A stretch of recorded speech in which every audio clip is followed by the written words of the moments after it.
इच्छा हमेशा पूर्णता चाहती है कि मैं पूरी हो जाऊं, और पूरी होकर के वो क्या चाहती है कि पूरी हुई तो यानी कि खत्म हो गई। इच्छा के पूरे होने का अर्थ तो यही है ना कि इच्छा खत्म हो गई। इच्छा खत्म होना चाहती। बड़ी मजेदार बात है कि इच्छा चाहती क्या है? अपनी ही मौत। इच्छा पूरा होकर के क्या चाहती है? इच्छा पूरा होकर के क्या चाहती है कि मैं खत्म हो जाऊं। शरीर की बड़ी से बड़ी इच्छा है अपने आप को बचाए रखने की किसी न किसी रूप में, वो यही चाहता है। मन की बड़ी से बड़ी इच्छा है विलीन हो जाने की।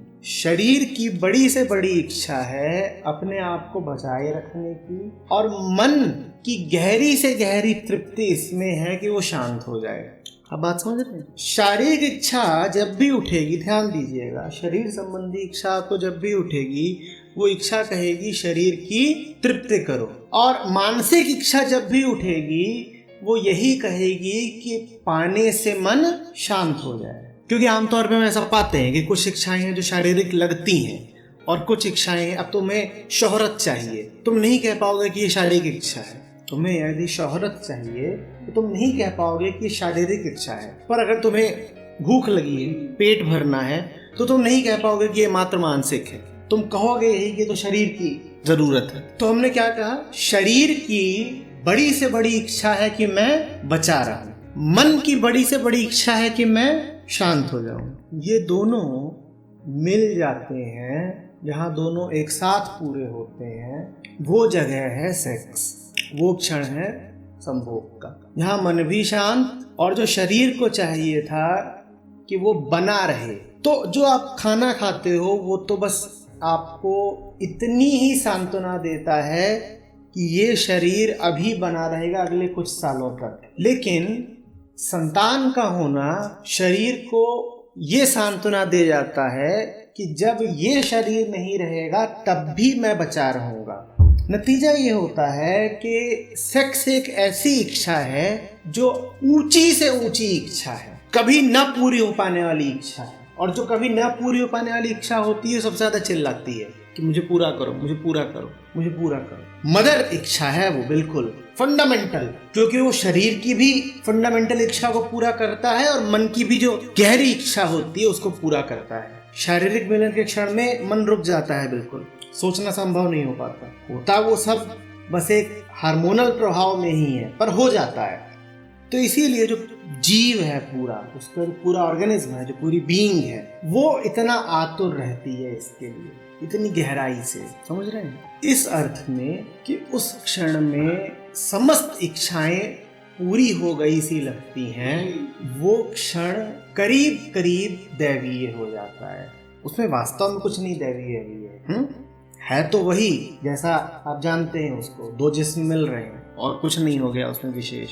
पर कुछ समय के लिए, मात्र कुछ समय के लिए वो एहसास ऐसा करा जाता है जैसे कि परम से ही मिलन हो गया हो, जैसे मन अपने स्रोत में ही समा गया हो, सब शांत, सब अच्छा। तो वो एक आध्यात्मिक अनुभूति हो जाती है उसमें, और यही कारण है कि पूरी दुनिया उसकी दीवानी है। अगर वो मात्र कोई शारीरिक घटना होती, अगर कोई मात्र कोई मानसिक घटना होती, तो उसमें इतना आकर्षण नहीं होता। उसमें आकर्षण इसलिए है क्योंकि वो एक आध्यात्मिक अनुभूति है। अब उसमें बड़ी मजेदार बात कही गई है कि कोई जिज्ञासा हेतु उतरता है इसमें, कोई धन हेतु, कोई पुरानी स्मृतियों को जीवित करने के लिए उतरता है, और कोई मात्र कर्तव्य निर्वाह के लिए। लेकिन उसका मजा सिर्फ वही जानते हैं जो एडल्ट्री में उसमें उतरते हैं। मैं एडल्ट्री को बंधन मुक्तता कहना चाहूंगा। आपने एडल्ट्री शब्द का प्रयोग किया है, मैं उसे मात्र बंधन मुक्तता कहना चाहूँ। तो बात बहुत सीधी हो जाती है। जो कृत्य अंततः है ही इसीलिए कि वो आपको सारे बंधनों से मुक्त होने की क्षणिक अनुभूति दे दे, वो तो निश्चित रूप से पूरा पूरा तभी फलित होगा जब आप उसमें बंधन मुक्त होके ही उतरें। और इसमें कोई शक नहीं। ये जो भी कवि है, आज से 1000 साल पहले उसने कहा है, आपने भी नाम नहीं लिखा है, जिसने भी ये बात कही है वो इस बात को पूरे तरीके से समझ चुका था कि पत्नी और पति का जो संबंध है, उनके शारीरिक संबंधों को उसमें लेते हुए पूरा संबंधों का दायरा है, वो पूर्व निर्धारित है। वो कह रहा है ना, wives enter it as a sense of duty, वो पूर्व निर्धारित, और जहां भी कुछ पूर्व निर्धारित है वो बंधन, और जो बंधन ही है वो बंधन मुक्त नहीं कर पाएगा, जो बंधन ही है वो बंधन मुक्त नहीं कर पाएगा। इसी तरीके से यदि कोई वेश्या है और वो एक काम पैसे के लिए कर रही है, निश्चित रूप से ले बड़ा बंधन है उसके लिए कभी भी ये कोई आनंददायक अनुभूति नहीं हो सकती, उसका मन तो रोएगा ही। जो इसमें मात्र जिज्ञासा हेतु जा रहा है वो भी जानता है कि मात्र अज्ञान है जो मुझे इसमें ले जा रहा है। जिज्ञासा का अर्थ मैं जानता नहीं तो इसलिए इसमें जा रहा हूँ, एक बंधन ही है जो उसे इसमें खींच रहा है। तुलनात्मक रूप से, मात्र तुलनात्मक रूप से इन सब की अपेक्षा वो व्यक्ति बेहतर हैं जो समस्त बंधनों को तोड़ करके शारीरिक मिलन में उतरते हैं। इसी कारण कवि ने कहा है कि वास्तव में तो आनंद वही जानेंगे जो बंधन मुक्त होकर इसमें आते हैं। अब ये जो आपने लिख के दिया है ये बड़ी असामाजिक सी बात है, पर ये कह पाने के लिए किसी बड़े बोधयुक्त व्यक्ति की तीखी नजर चाहिए। उसने बिल्कुल ठीक देख लिया है, और आप इस बात का सच परखना चाहते हैं तो खुद भी परख लीजिएगा। बंधनों को तोड़ करके आप जो भी हासिल करेंगे वो आपको जो अनुभूति देगा वो आपको रोजमर्रा के कामों में नहीं मिल सकती। तो अडल्ट्री बंधन मुक्त कैसे हो सकता है? When the contract is there, adultery मतलब ये ना कि बिल्कुल ठीक कह रहे हैं आप। इसीलिए मैंने कहा था कि मात्र तुलनात्मक रूप से, मात्र तुलनात्मक रूप से हस्बैंड का भी मैन उस आदमी का भी कॉन्ट्रैक्ट है, उस औरत का भी तो आप उसको तोड़ रहे हो। हर कॉन्ट्रैक्ट एक बंधन है। एक्चुअली कॉन्ट्रैक्ट तोड़े हम फिर, मतलब कॉन्ट्रैक्ट रख के फिर कैसे? इसीलिए मात्र तुलनात्मक रूप से। आप बिल्कुल ठीक कह रहे हो। अभी इस पूरी बात में सन्यासी का कोई जिक्र नहीं, जिसको एडल्ट्री की जरूरत ही नहीं, यहाँ उसकी कोई बात अभी हो नहीं रही है। तो इसीलिए बाकी तीन की अपेक्षा ये बेहतर है। देखिए क्या था, कहानी कहती है कि एक बार एक शहर में खोज हुई कि सबसे ज्यादा समर्पित स्त्री कौन सी, सबसे ज्यादा समर्पित। अब बड़ी बड़ी लॉयल हाउसवाइफ्स थी और पता नहीं क्या क्या, पता ही न चले। तो राजा ने एक फकीर को बुलवाया, उससे कहा तुम थोड़ा बताओ, तुम्हारी नज़र साफ है, दूसरा तुम शहर से बाहर रहते हो तो तुम्हारे कोई पूर्वाग्रह नहीं है, ठीक ठीक बता पाओगे, थोड़ा घूमो फिरो शहर में और हमें बताओ। तो फकीर घूमा फिरा, अंत में राजा के पास आता है, बोलता है वो जो शहर की प्रमुख वेश्या है वो सबसे समर्पित स्त्री है। राजा हैरान, राजा ने कहा वही मिली? ऐसी ऐसी पतिव्रताएं हैं, वो तुमको नहीं लगी समर्पिता, वेश्या को उठा लें। क्यों बोल रहे हो ऐसा? बोलता है क्योंकि वो जिसके साथ होती है उसी के साथ होती है, वो जिसके साथ होती है उसी के साथ होती है। तो आध्यात्मिक तौर पर कभी भी सामान्य गृहस्थ जीवन को न महत्व दिया गया है न वांछनीय ही माना गया है। एक काम चलाऊ चीज है, चलो काम चला लो। और जब ये देखा गया है कि बहुत सारे लोग ऐसे हैं जो बस काम चलाऊ जीवन ही जी रहे हैं, तो बुद्धों ने यदा कदा ये भी कह दिया है कि हाँ चलो तुम गृहस्थ जीवन ही जियो और तुम्हारे लिए ये नियम है, अगर गृहस्थी में ही रहना है तो ये लो, ये तुम्हारे लिए नियम है। पर जानने वालों ने, फकीरों ने, सन्यासियों ने हमेशा जाना है कि कुछ काम बंधन में नहीं होते, और यदि बंधन में हो रहे हैं तो बड़ी पशुता है, पागलपन ही है वो सब। समझ रहे बात को? दूसरे अर्थों में इसको सीधे लेंगे तो ऐसे कह लीजिए कि जिसको आप एडल्ट्री कहते हैं वो इस बात पर निर्भर करती है कि आपने कोई सामाजिक व्यवस्था तोड़ी है कि नहीं। ठीक वैसे जैसे मैरिज एक सामाजिक व्यवस्था है, ठीक उसी तरीके से एडल्ट्री भी एक सामाजिक व्यवस्था है। यदि समाज न हो तो न तो विवाह होगा, और जब विवाह नहीं होगा तो फिर है ना, तो एडल्ट्री भी एक सामाजिक व्यवस्था है। तो कहा यह जा रहा है कि प्रेम सामाजिक नहीं हो सकता, प्रेम सामाजिक नहीं हो सकता, और व्यक्ति को ये बिल्कुल स्पष्ट होना चाहिए कि जीवन में समाज कहाँ तक उपयुक्त है और किस जगह पर आकर के समाज रुक जाए। आप किससे मिल रहे हैं, आपका मन किससे जुड़ रहा है, कहाँ आपका प्रेम आपको ले जा रहा है, और कहाँ उस प्रेम के फल स्वरूप शारीरिक मिलन हो रहा है। यदि ये भी समाज ने तय किया है तो फिर तो वेश्या भली, कम से कम वो अपने ग्राहक अपनी मर्जी से तय करती है। और रोज बदल भी सकती है। कम से कम समाज का उस पर कोई जोर नहीं चलता, कम से कम उसे अपने ग्राहक से उसका गोत्र नहीं पूछना पड़ता। प्रेम सामाजिक नहीं हो सकता। दुकान सामाजिक हो सकती है, सड़क सामाजिक हो सकती है, वहां पे आपको सामाजिक मान्यताओं का पालन पूरी तरह करना पड़ेगा। आप सड़क पर चल रहे हो तो जो समाज के नियम कायदे हैं उनका पालन करो।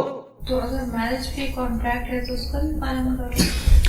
मैरिज और प्रेम में क्या संबंध है? यदि आप मैरिज से प्रेम को पूरी तरह निकाल के ये सवाल पूछिए तो मैं कहूँगा हाँ, पर हम तो ये कहते हैं ना कि विवाह प्रेम का साधन है।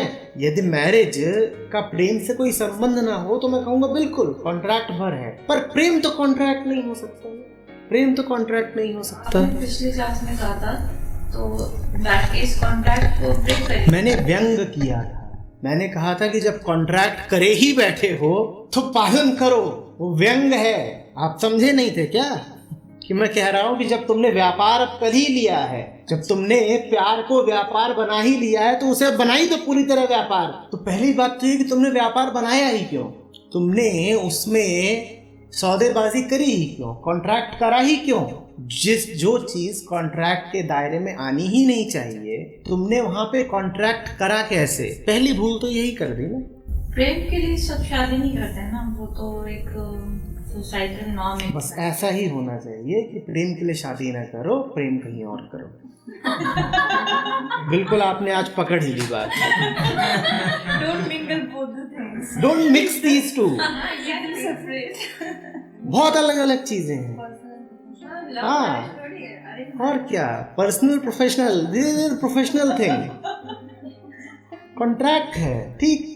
अब तो बातें बहुत दूर दूर तक जाती हैं। शादी से पहले ये सब भी लिख लिया था, डाइवोर्स के समय पे तुम कितना दोगे, ये घर का क्या हिस्सा होगा, पूरा सब हो जाता है स्पष्ट खुल के। बच्चे यदि हैं तो किसके पास जाएंगे, लड़का है तो किसके पास, लड़की है तो किसके पास, सब पूरा स्पष्ट। तो उसका पालन करिए, ईमानदारी से पालन करिए, ईमानदारी से पालन करिए और रोज रोइए और अपने आप को लानते भेजिए कि किस घड़ी में कॉन्ट्रैक्ट साइन किया, ताकि कम से कम आगे आप 100 बार सोचें इस प्रकार का कोई कॉन्ट्रैक्ट करने में। जो सामाजिक नहीं है उसको सामाजिक मत बनाइए। आपका अकेलापन सामाजिक नहीं हो सकता, उसमें किसी का दखल नहीं हो सकता। दूसरी जो बात थी कि मृत्यु में और इसमें क्या संबंध है, एक ही संबंध। हमारा जो रोज का मन है वो थम जाता है, उसी को मृत्यु कहते हैं और कुछ नहीं। मौत का अर्थ है मन का थम जाना। मन थम गया, मृत्यु हो गई। मृत्यु ऐसा ही अनुभव है और कुछ नहीं।